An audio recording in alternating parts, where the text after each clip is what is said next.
Hey there everybody, and welcome to RPG Horror Stories with DnD Doge. In today's episode, we have a story about a player who imagines his dungeon master as being part of his quote-unquote harem. A tale about a player who calls his DM lazy for wanting a shorter backstory, and much more. But first, a special message from Ziggy. Abonnieren und auf die Glock klicken. Schnur bit. Yay. Thanks, bud.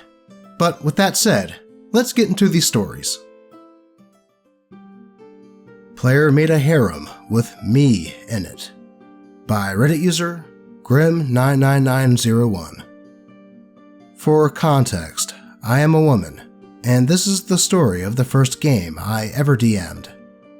By the time I discovered what D&D was, I was living in a different state than all of my friends who might be interested in playing.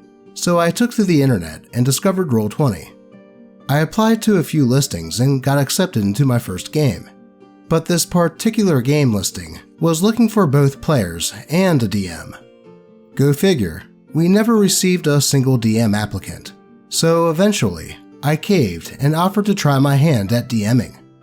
Despite not having played before, I'd spent many hours watching Critical Role and The Adventure Zone, so I at least knew some of the rules. But how to work Roll20 was beyond me. The guy that originally put out the listing, let's call him Player 1, offered to get on a few calls and teach me how to use different features. Things went well. He was teaching me a lot of neat tricks, and shared many of his RPG stories with me. We also began talking about interests that we had outside of just D&D, and ended up watching a couple episodes of anime together. I thought this was awesome. It would make me feel less weird running a game for a bunch of strangers if I had one friend in the group before we started. Most of you can probably see where this is going. About a week and a half in, I could tell there was potential romantic interest there, and Player 1 was not trying to hide it. Up until this point, he'd been nothing but nice and helpful, so I thought I'd feel it out for a bit. About a week of that went by before I decided to turn the guy down. At the time, he was really graceful about it and seemed happy that we could just stay friends. Keep in mind that this was all happening before we have even played our first session. The game finally starts. He brings in the typical edgy rogue with main character syndrome, which I could write a whole other post on how that turned into a horror story of its own. But this was my first D&D game, so I chalked up all the negative qualities to being his character instead of him. Eventually, he showed up to a session drunk, and his character did something pretty irreversible, and I had players messaging me privately that Player 1's behavior was making them very uncomfortable. So, I called the game early, and several of us just sat in a chat with him privately, trying to figure out what was wrong. At this point, I should have just kicked him from the group, but he came back the next day sober and very apologetic, so I gave him another chance, on the stipulation that he brings in a new character that is more of a team player. No more edgy loner who acts like a dick to the rest of the party 90% of the time. He assures me that he has a very good character idea for that, and even has another DM help give him feedback on the story. A week later, we hop on a call to discuss his new character, how he fits into my world, how he's going to become involved with the party, etc. Backstory is still fairly edgy, but the personality he's describing to me is very friendly and helpful. And then he brings up wanting to take the alternative noble background feature of having 3 attendants. He starts describing to me the attendants and how he meets them. All 3 are women that fit a stereotypical stereotype, and he essentially was making an anime harem plot out of his backstory, where all 3 of the girls had a thing for him, but his character was completely oblivious. That should have been off-putting, but I gave him the benefit of the doubt that he was doing it for comedy. And at the end of the day, they were NPCs, so I would have full control of how they acted in session.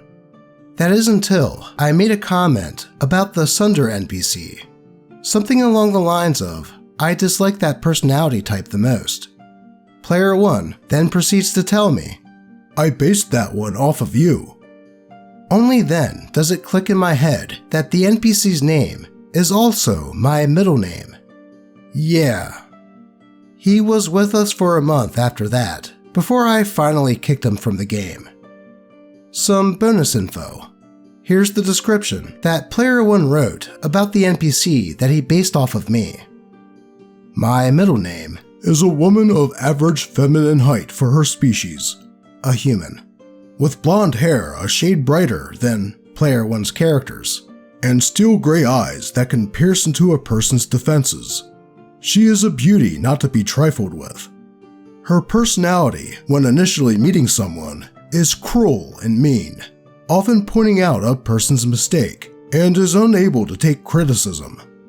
On the inside, she's sweet, but doesn't want to show it for fear of being seen as weak. My middle name's squireship is one out of reluctance than anything, her family thinking that it would do her good to help calm her hot temper. My middle name's first impression of Player 1's character were woefully low. While yes, he is a specimen above all others physically, it was his personality that won her over, and she decided that she would follow him anywhere.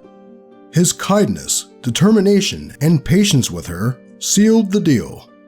Woe unto any female who tries to move in on her man. Well, that certainly is a bit creepy. What was Player 1 thinking? If I put her in my imaginary harem, she'll see how much of a good guy I am? I don't blame OP for booting him after this, but I wonder why it took her so long to do so. Also, imagine getting kicked from the game that you originally put out the posting for. That's gotta sting. Let's move on.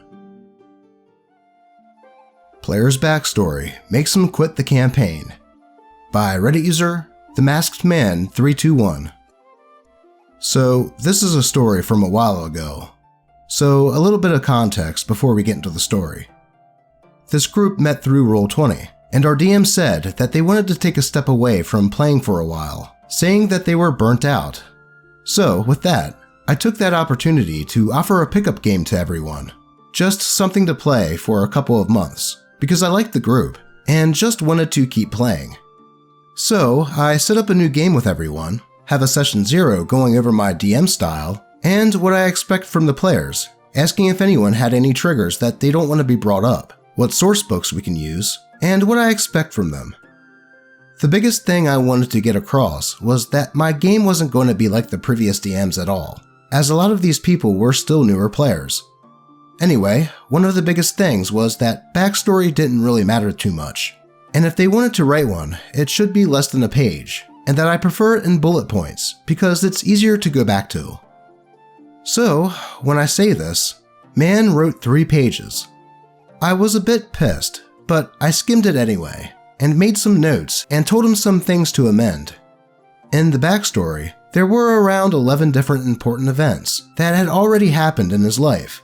So, I asked if he could take the parts that he thought were the most important and bullet point them so I'd know what key plot points that he wanted his character to hit.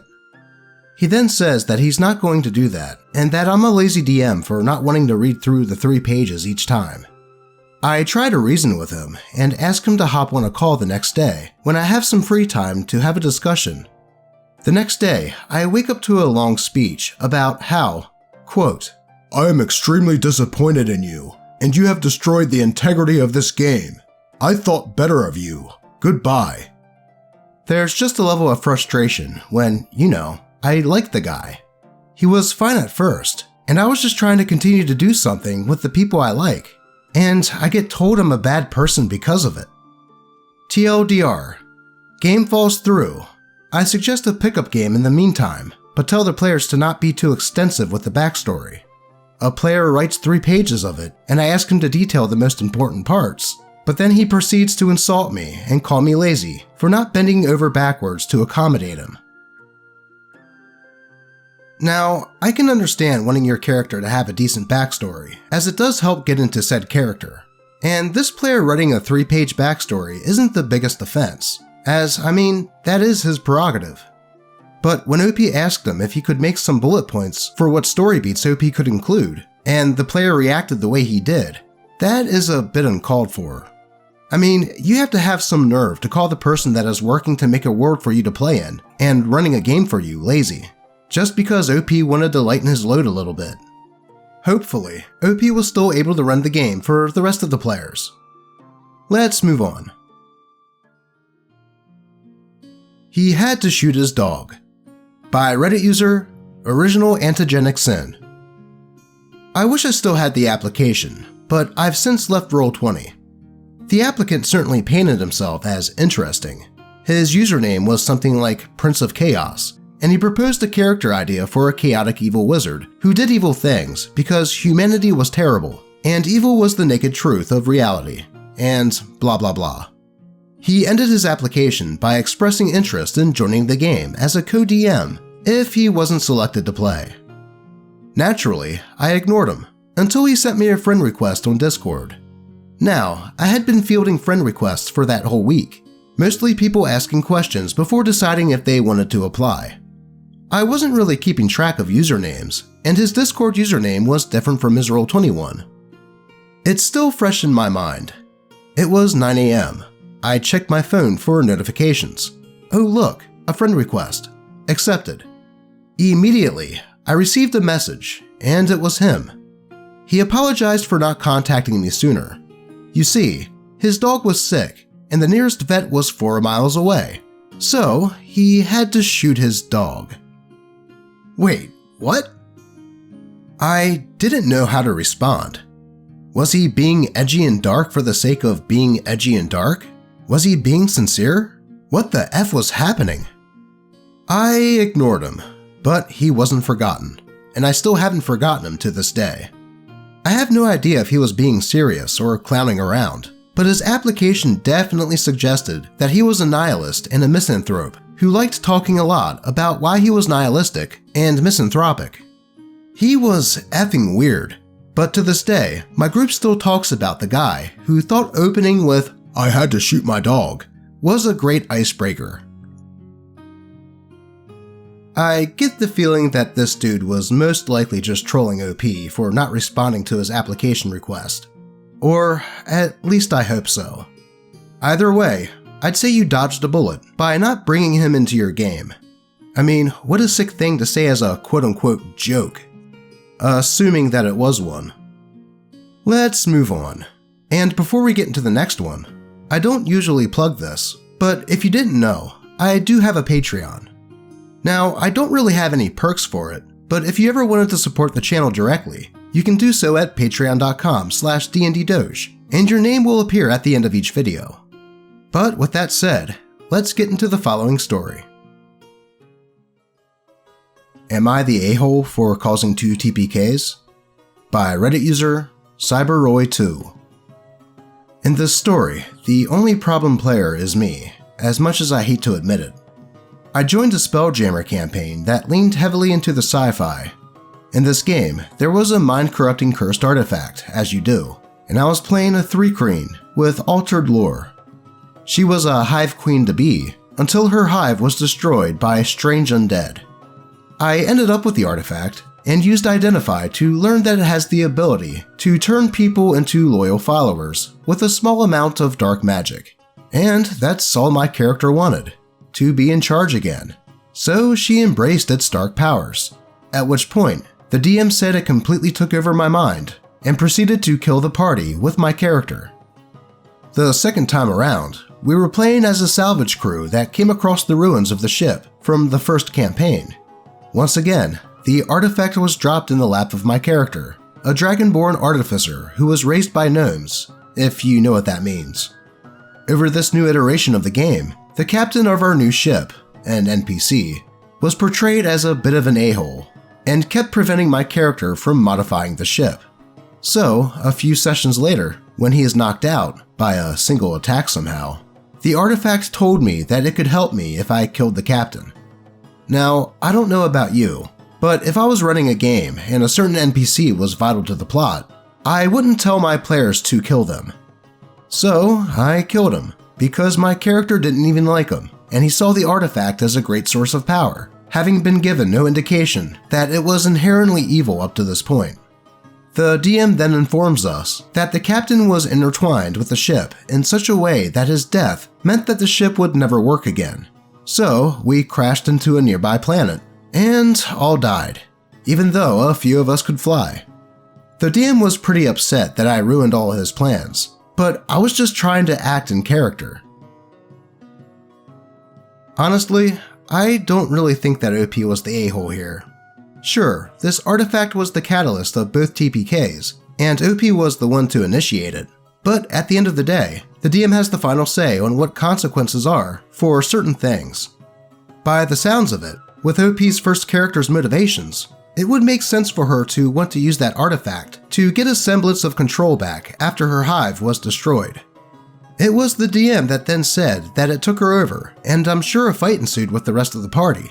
And if it resulted in a TPK, there may have been a balancing issue with said encounter.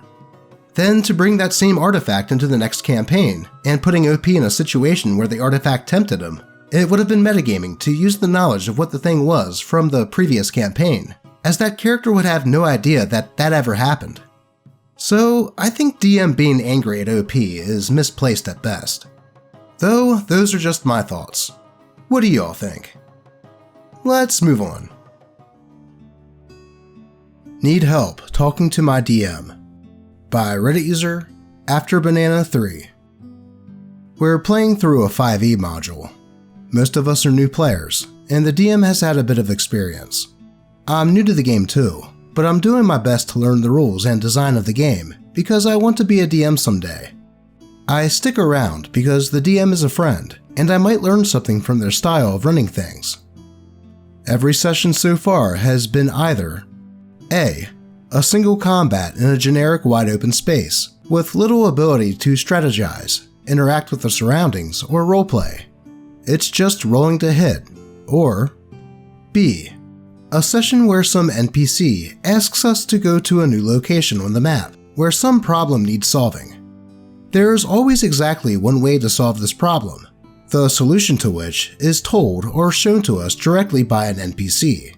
No attempt to solve the problem in any other way is successful, either before or after we have learned the solution.